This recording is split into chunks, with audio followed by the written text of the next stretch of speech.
लगता है तुम मुझे देखकर प्रसन्न नहीं हुए। क्यों? ऐसा क्यों सोच लिया तुमने? यदि प्रसन्न हुए होते तो तुम्हारे नेत्रों में उसकी परछाई अवश्य दिखाई देती। अनामिका, मेरे नेत्रों में तो जले हुए आश्रमों, लुटी हुई कुटियाओं और आक्रमण में हताहत हो रहे मनुष्यों की परछाई बसी हुई है। तुम्हें बालपन की किसी भी घटना का स्मरण नहीं है अनामिका, पर अग्नि की लपटों ने उन स्मृतियों को इतना झुलसा दिया है कि कभी कभी मैं उन्हें पहचान ही नहीं पाता। एक बात पूछूं? पूछो।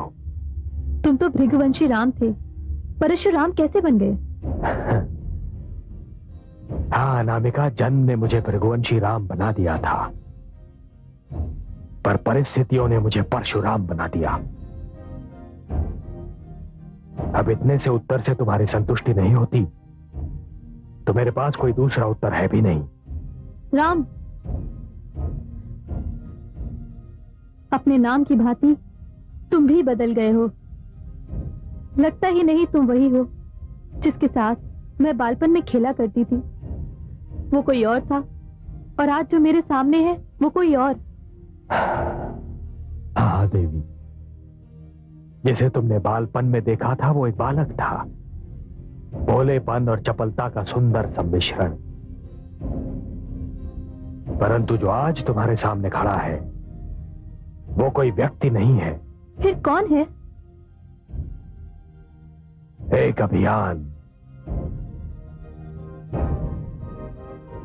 हाँ देवी, भृगुवंशी राम एक व्यक्तित्व था, परशुराम एक अभियान है। जिस दिन यह अभियान समाप्त हो जाएगा उसी दिन परशुराम भी समाप्त हो जाएगा। देवी, तुम बहुत अच्छी हो, बहुत सुंदर, बहुत कोमल। विश्वास करो, यदि कभी तुम्हें दुख पहुंचा तो मुझे भी दुख होगा, पर मुझसे कभी कोई ऐसी आस न लगा बैठना जिसे पूरा करना मेरे वश में ना हो।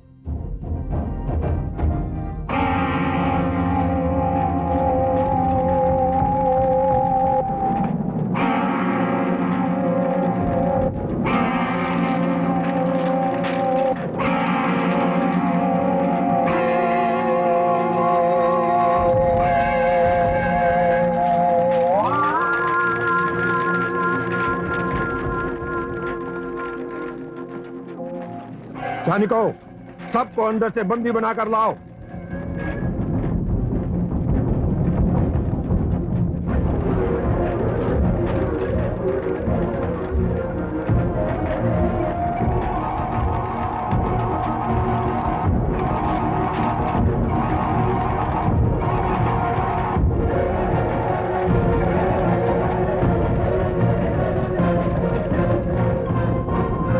राम, राम, राम, राम! सहस्त्रार्जुन के सैनिकों ने आश्रम पर आक्रमण कर दिया है।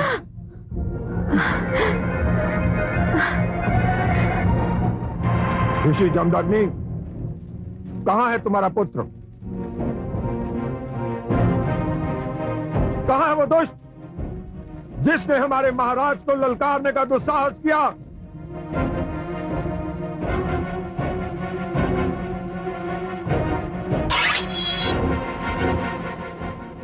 यदि तुम लोगों ने अपने मुख नहीं खोले तो मैं तुम सबको चुन चुन कर मार डालूंगा। बताओ कहां है वो? यहां हूं मैं।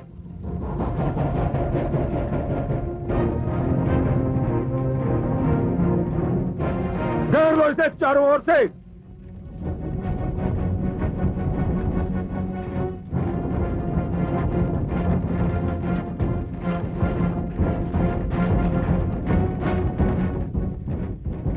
अब जबकि तुमने मुझे चारों ओर से घेर लिया है, मेरे परिवार को मुक्त कर दो। मैं इतना मूर्ख नहीं हूं नवयुवक। मैंने तुम्हारे विषय में बहुत कुछ सुन रखा है। मैंने तुम्हारे परिवार को इसलिए बंदी बनाया है कि यदि तुम कोई संकट खड़ा करने का दुस्साहस करो तो इन सब का वध कर दिया जाए। मैं तो समझता था कि क्षत्रिय हो, वीर भी होंगे, परंतु तुम सब तो केवल कायर हो, कपटी हो। हम वही कर रहे हैं जिसका आदेश हमें महाराज सहस्त्रार्जुन ने दिया है। अनुचित आदेश का पालन उतना ही अनैतिक होता है जितना कि स्वयं अनुचित आदेश।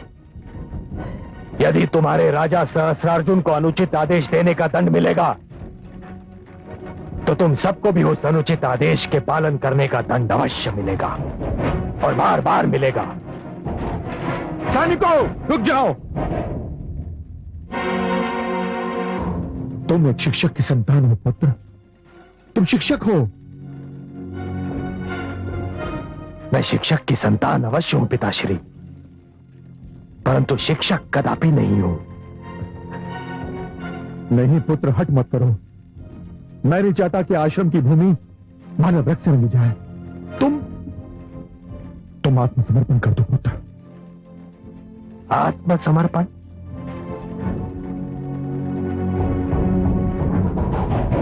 आत्मसमर्पण? असत्य के समक्ष आत्मसमर्पण, अधर्म के समक्ष आत्मसमर्पण, अन्याय और अत्याचार के समक्ष आत्मसमर्पण। पिताश्री, आप जो कह रहे हैं यदि वो कर दिया गया तो मानव इतिहास अश्रुओं की धारा में बह जाएगा और वो मानव इतिहास का सबसे बड़ा दुर्भाग्यपूर्ण दिन होगा।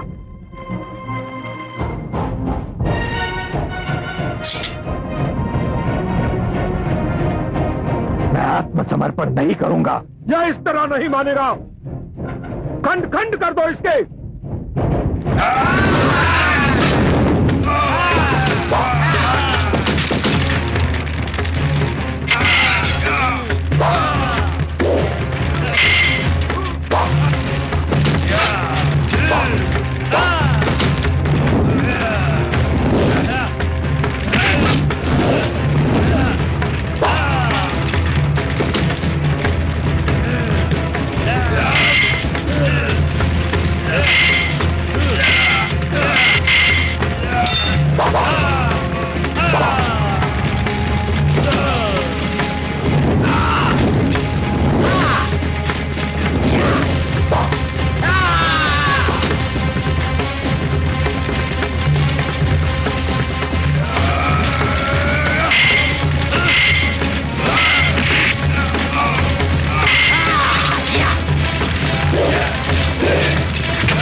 संपन्न हो गया पुत्र? अभी तो आरंभ हुआ है पिताश्री, किंतु हां, पहले दिन का कार्य अवश्य पूरा हो गया। पहले दिन का नहीं, अंतिम दिन का। और अंतिम दिन का इसलिए कि आज के उपरांत मैं इस आश्रम की धरती पर तब की होली सहन नहीं करूंगा पुत्र। चाहे हम आक्रमण और प्रहार के लक्ष्य क्यों न बन जाएं? हाँ पुत्र, चाहे हम आक्रमण और प्रहार के लक्ष्य क्यों न बन जाएं, क्योंकि कर्म की परीक्षा साधारण स्थिति में नहीं होती। कोई मनुष्य अपने कर्म का कितना बड़ा साधक है कि उसी समय ज्ञात होता है जब उसे असाधारण और असुविधाजनक स्थितियों ने घेर लिया हो। परंतु पिताश्री, मुझे बोलने दो, आज मुझे बोलने दो पुत्र। हमारे जन्म ने हमारे अस्तित्व के साथ एक विशेष कर्म को जोड़ा है, और वो कर्म हमारे अस्तित्व के साथ उस समय तक जुड़ा रहेगा जब तक कि हमारी नसों में रक्त का प्रवाह और हमारे शरीर में प्राणों की उपस्थिति शेष है। और ये कर्म क्या है? ये कर्म शास्त्र नियमों की शिक्षा है, ज्ञान का प्रचार, धर्म और अहिंसा पर अनुरोध। यही हमारा कर्म है पुत्र, और यही हमारी परंपरा है। और मैं इस परंपरा को अपने नेत्रों के सामने कभी टूटते नहीं देख सकता।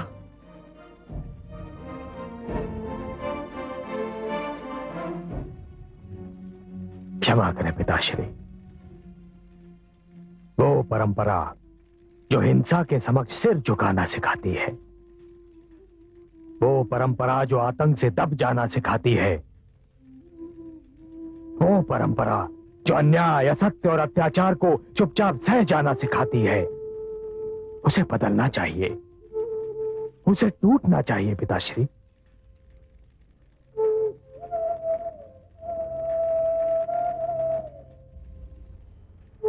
देखिए, इन अत्याचारियों के मृत शरीर चिल्ला चिल्ला कर कह रहे हैं पिताश्री कि वो परंपरा बदल चुकी है, वो परंपरा टूट चुकी है। उसे मैंने बदला है, उसे मैंने तोड़ा है पिताश्री। सहस्त्रार्जुन और उसके अत्याचारी वर्ग के लिए मेरी ओर से यही उत्तर है, और यह उत्तर आज पहली बार ही नहीं मिला है पिताश्री, अब यही उत्तर हर बार मिलेगा। तो फिर मुझे बहुत दुख से कोई निर्णय लेना पड़ेगा। आप कोई भी निर्णय लेने के लिए स्वतंत्र हैं पिताश्री। पुत्र, मैं अपना कर्म नहीं बदल सकता, तुम अपना प्रण नहीं बदल सकते, मैं अपनी लीक नहीं छोड़ सकता, तुम अपना लक्ष्य नहीं छोड़ सकते। ऐसी स्थिति में हम दोनों के लिए यही उत्तम होगा कि हम अपने अपने मार्ग चुन लें।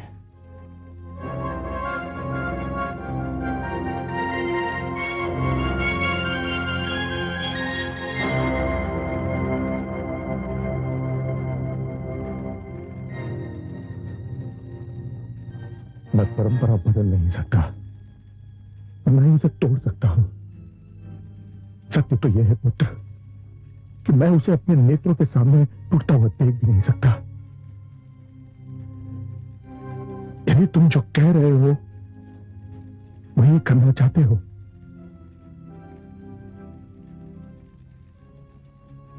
तो पुत्र फिर तुम्हारा इस आश्रम में कोई स्थान नहीं। तुम्हें यह आश्रम छोड़कर जाना होगा पुत्र, छोड़कर जाना होगा।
कमल नयन, किस सोच में डूबे हैं आप?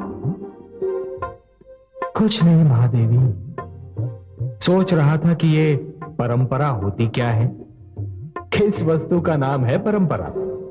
हे कमल नयन, आप ही तो शब्दों के रचयिता हैं, भाषा के स्रोत हैं। आपके सामने मैं क्या मुंह खोलूं? पर आपने पूछा है तो अतीत से अपना नाता जोड़े रखने का नाम है परंपरा। वाह, धन्य है आप महादेवी। परंपरा की इतनी सरल और सुंदर परिभाषा असंभव है। धन्य है आप। धन्यवाद कमल नयन। ये सत्य है कि हर पीढ़ी ये देखती है कि उससे पहले की पीढ़ी ने जो कुछ किया उसमें कौन से कार्य सुंदर थे, वो उनका अनुसरण करती है और यही परंपरा कहलाती है। आपने सत्य कहा महादेवी, सर्वथा सत्य कहा।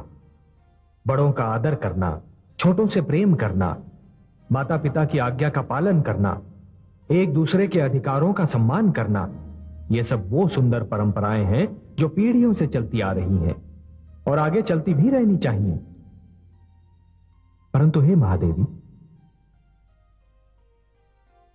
क्या परंपराएं टूट नहीं सकती, बदल नहीं सकती? क्यों नहीं?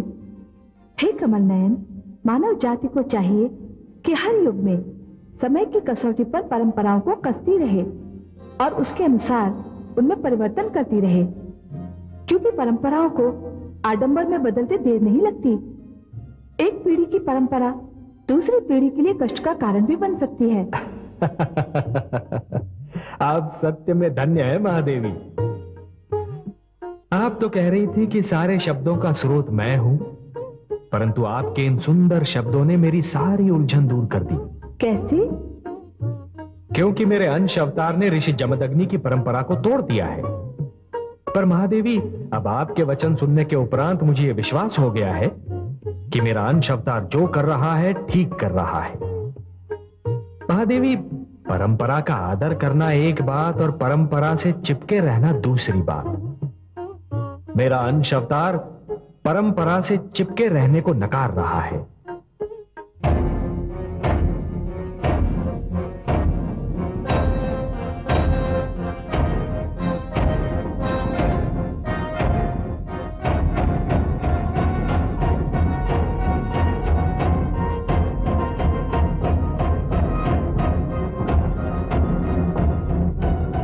यदि तू मुझे अपनी पराजय का समाचार सुनाने आया है तो वो समाचार मैंने सुन लिया है।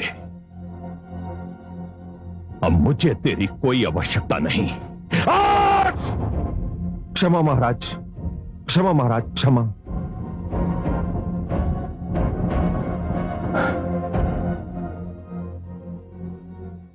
क्षमा तुम्हें तब मिलेगी सेनापति, जब परशुराम का कटा हुआ सिर मेरे चरणों में होगा।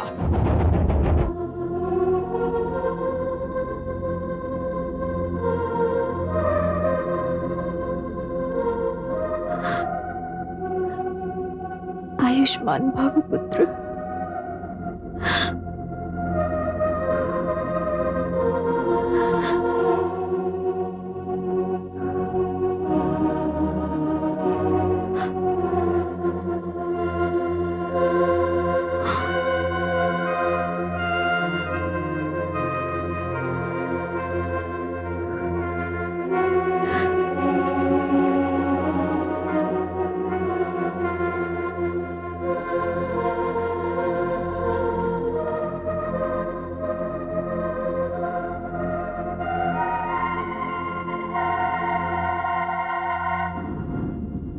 राम,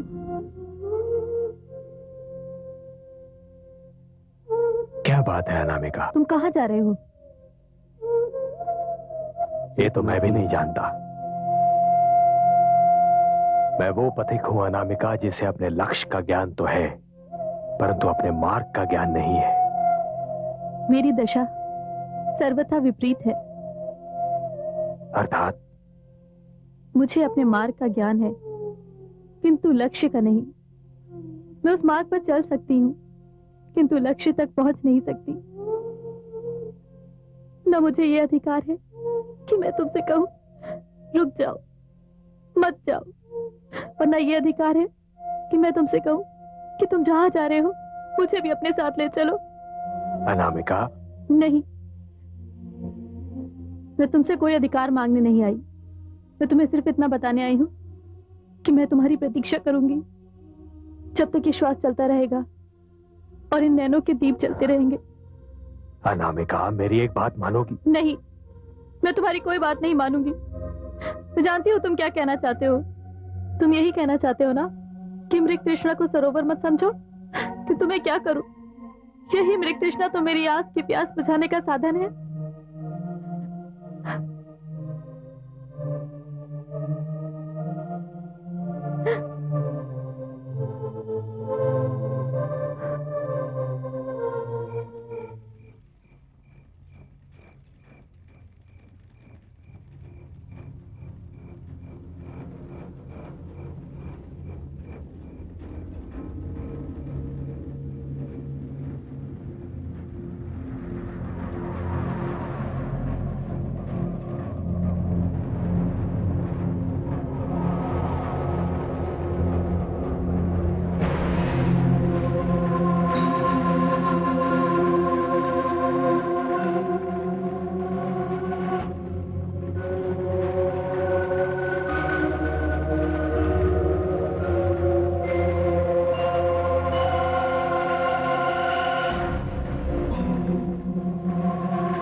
लंकापति, मैं तुम्हारे पास संधि का प्रस्ताव लेकर आया हूं। संधि का जो प्रस्ताव रात के अंधेरे में आता है उसके रूप में कोई ना कोई खोट अवश्य होती है। और यह भी जान लो सहस्त्रार्जुन के सिंह की दृढ़ से संधि नहीं करता। रस्सी जल गई, बल नहीं निकले। ये मत भूलो लंकापति के तुम मेरे बंदी हो। मैं तुम्हारा बंदी नहीं, नियति का बंदी हूं सहस्त्रार्जुन। जो भी हो, मैं तुम्हें यह समझाने आया हूं कि तुम्हें कारागार से मुक्ति मिल सकती है। यदि तुम मेरी बात मान लो तो मैं तुम्हें मुक्त कर सकता हूं। क्या बात मनवाना चाहते हो मुझसे? मैंने एक एक करके अपने सब शत्रुओं को ठिकाने लगा दिया है। एक शत्रु शेष है जो मेरी शक्ति की सीमा के बाहर है। मैं नहीं जानता कि तुम किसकी बात कर रहे हो सहस्त्रार्जुन। वो एक नवयुवक है। नवयुवक? इस संसार का सबसे बड़ा योद्धा सहस्त्रार्जुन एक नवयुवक से भयभीत है। वो साधारण नवयुवक नहीं है। नवयुवक है और वो भी एक। कोई सेना तो नहीं है सहस्त्रार्जुन? वही तो बताना चाहता हूं। वो नवयुवक है, परंतु बड़े बड़े अनुभवी योद्धा उसके समक्ष कुछ नहीं। वो एक है, परंतु कई सेनाओं पर भारी है। कौन है वो? ऋषि जमदग्नि का पुत्र परशुराम। मैं मानव हूं, इस कारण उसे हरा नहीं सकता। तुम असुर हो, तुम्हारे पास मायावी शक्तियां हैं, इस कारण तुम उसे सरलता से परास्त कर सकते हो। लंकापति रावण, तुम उसे मार दो, इस कारागार से तुम्हें मुक्ति मिल जाएगी। मुझे यह तो ज्ञात था कि तेरा वास्तविक नाम सहस्त्रार्जुन नहीं, तेरा वास्तविक नाम कार्तिवीर्य है। किंतु मुझे यह ज्ञात नहीं था कि तुझ में कुछ भी वास्तविक नहीं। सहस्त्रार्जुन, तू सिर से लेके पांव तक छल, कपट और कायरता की मूर्ति है। मैं असुर अवश्य हूं सहस्र अर्जुन, किंतु मैंने ऋषि पुत्र के रूप में जन्म लिया है, और तू एक ऋषि पुत्र से दूसरे ऋषि पुत्र का वध करने की बात कह रहा है। यह संभव नहीं है, यह असंभव है सहस्र अर्जुन। तो फिर सड़ता रहे सारा जीवन इस कारागार में और टकराता रहे अपना सिर इन पथरीली दीवारों और लोहे की छड़ों से। तो सारा जीवन सूर्य का प्रकाश नहीं देख पाएगा। धिक्कार है उस प्रकाश पर जिसमें तेरा कुरूप चरित्र स्पष्ट रूप से दिखाई दे। धिक्कार है। तू मूर्ख है, किंतु कायर नहीं सहस्र अर्जुन, कायर नहीं। चला जाए यहां से, चला जाओ।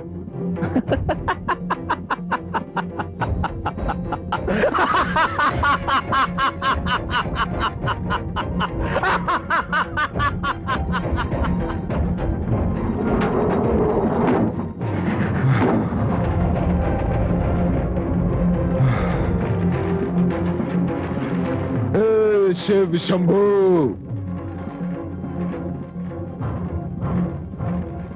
मुझसे अवश्य कोई भूल हुई है जिसका दंड मुझे मिल रहा है। दंड दे लीजिए शिव शंकर, परंतु ऐसे नीच और कायर का बंदी बनाकर अपने भक्त का अपमान मत करवाइए। मुझे क्षमा कर दीजिए, मुझे क्षमा कर दीजिए।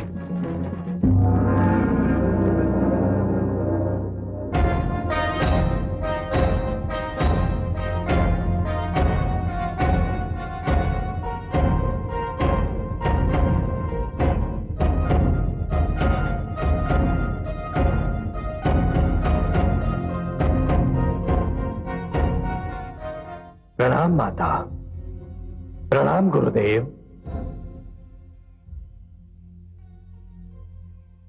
क्या आदेश है आचार्य? आपका शिष्य आपके चरणों में उपस्थित है। शिष्य, तुम्हें स्मरण है मैंने तुमसे गुरु दक्षिणा नहीं ली थी। और मुझे यह भी स्मरण है गुरुदेव कि आपने ये कहा था कि आप गुरु दक्षिणा उचित समय पर मांगेंगे। क्या मेरे सौभाग्य से वो समय आ गया है? आया तो है, पर पूर्णतया नहीं। मैं समझा नहीं आचार्य। अभी मैं तुमसे केवल आधी गुरु दक्षिणा मांग रहा हूं, शेष आधी किसी और समय पर मांगूंगा। हे गुरुदेव, आप जब भी और जितनी भी गुरु दक्षिणा मांगेंगे उसे देना मेरा सौभाग्य ही होगा। मैं आपका आदेश सुनने को व्याकुल हूं। शिष्य, तुम्हारी भांति मेरा एक और भक्त है, लंकापति रावण। जिस समय तुम्हारा अभ्यास पूर्ण हुआ था उसी समय सहस्त्र अर्जुन ने उसे अपना बंदी बना लिया था। मुझे भली भांति स्मरण है। वो विद्वान है, प्रतापी है, परंतु उसे अपने पराक्रम पर बहुत अधिक अभिमान हो गया था। अब उसे अपने अभिमान का दंड मिल चुका है। तुम जाओ और उसे सहस्त्र अर्जुन के कारागार से मुक्ति दिला दो। जो आज्ञा गुरुदेव, जो आज्ञा।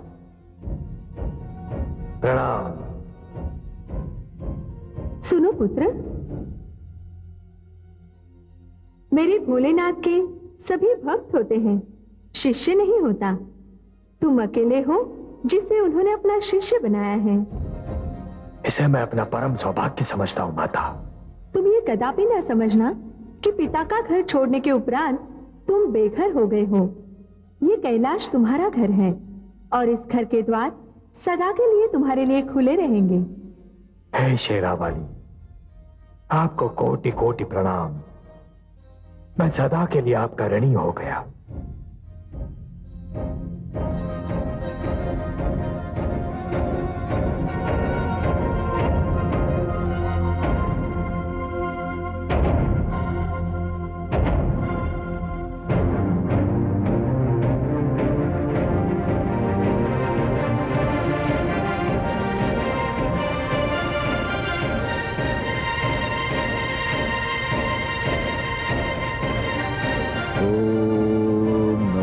शिवाय।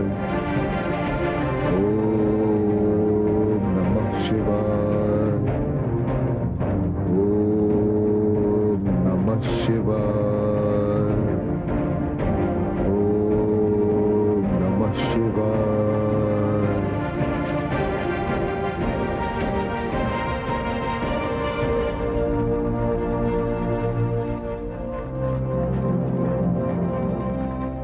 ओम नमः शिवाय। ओम नमः शिवाय। ओम नमः शिवाय। लंकापति की जय हो। हमने इस कारागार से निकलने का मार्ग ढूंढ निकाला है। हम यहाँ से निकल सकते हैं और किसी को हमारे भागने की सूचना भी नहीं मिलेगी। और जब तक प्रहरियों को सूचना मिलेगी तब तक हम बहुत दूर निकल चुके होंगे। ये सुनहरा अवसर हमें फिर नहीं मिलेगा। लंकापति, हम चाहते हैं कि दुष्ट सहस्त्र अर्जुन के कारागार से आप भी हमारे साथ भाग चलें। क्या तुम लंकापति रावण को भागने का परामर्श दे रहे हो? तुम इसका साहस कैसे हुआ? क्या तुम चाहते हो कि इतिहास लंकापति रावण का यूं स्मरण करे कि वो ऐसा राजा था जो चोरों के साथ चोरों की भांति इस कारागार से भाग गया था? फिर तो सारा जीवन आपको इसी कारागार में रहना होगा। रह सकता हूं, मैं रह सकता हूं। इस कारागार के एक बंदी के रूप में मर भी सकता हूं मैं, किंतु भगोड़े का कलंक अपने माथे पर लगाकर जी नहीं सकता मैं। चले जाओ यहां से, चले जाओ, चले जाओ। चलो चलो। हे शिव शंकर, ओम नमः शिवाय।